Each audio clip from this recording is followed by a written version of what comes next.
All right, so going to wrap the yarn around your fingers, and then what I do is I kind of pick up this one and kind of move that one under,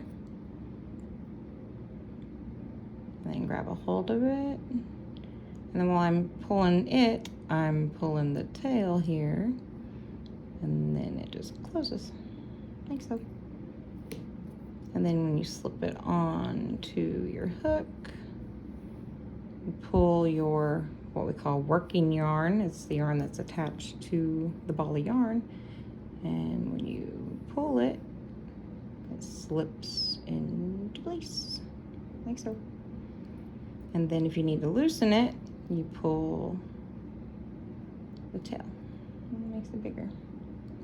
Okay. All right, so this is the part I had to practice a lot on, is getting the yarn held right in my hand, so that way you get the right amount of tension. Took a lot of practice, and I would sit there and just kind of, you know, just for a few minutes, just kind of train myself, kind of like that muscle memory thing, as to how, you know, the yarn is going to be in my hand.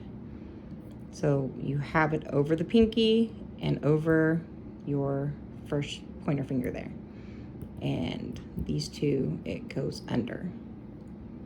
All right, so I always grab it with my pinky first, go under, and then under.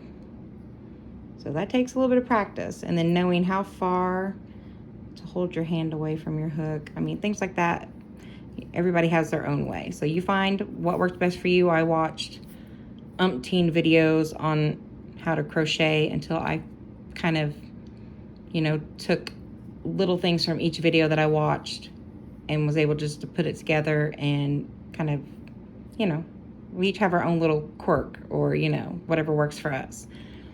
All right, so once you have your yarn, that just kind of came natural, taking a hold of my tail there, and we're going to start chaining.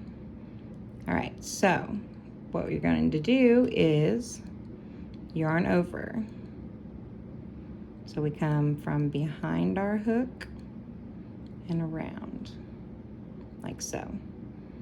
And once you yarn over, then you're going to take that yarn, and that little hook there is going to pull it through. And now you have one on, and you have that one off. So this is what counts as one chain. It has that V right there. This on the hook does not count. So we have one.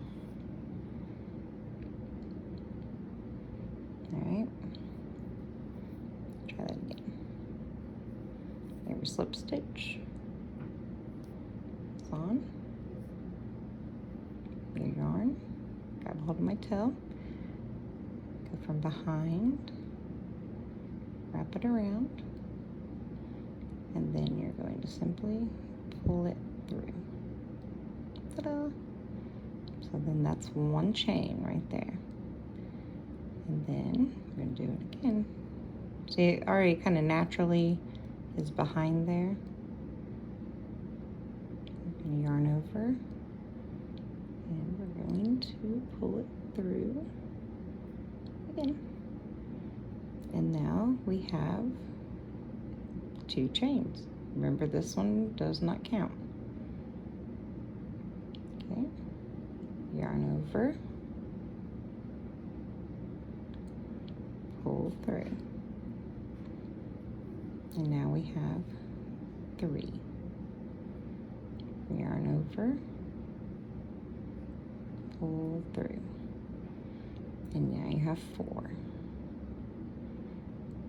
Now, once you get in, you know, pretty good at making chains, you'll be able to, once you make so many, I think I make about 4 chains before I have to move my hand upwards. Because normally you can hang on to the bottom for so many chains, like 5, yeah, it's kind of stretching a little bit, before you move up to hold it. And then you would go 1, 2, 3, 4. Yeah, it looks like 4 is about as many as I can do before I have to move up. And the reason we do this is because that kind of makes it more consistent. Because if you stop and go every time, it kind of, you know, there's no flow. I mean, at first, yes, but once you get the hang of it, you should be able to chain, you know, a few, and then move your hand up. Chain a few, and then move your hand up. But for right now, practice keeping this hand here. Yarn over, pull up a loop. Yarn over, pull up a loop. And then you always count that one as your first chain. Because in most patterns, once you start and it'll say single crochet and second chain from hook, you'll count that as 1 and then 2. And then that is the chain that you'll work in, second chain from hook. Now, when I first started, what always threw me for a loop is when it would say slip stitch in first chain made. So I'd be like trying to slip stitch and, you know, that didn't work. Well, duh, Heather. They were talking about the first chain made. And the first chain made is down there at the bottom. And so when it said slip stitch into first chain made, it meant to do this. Slip it on.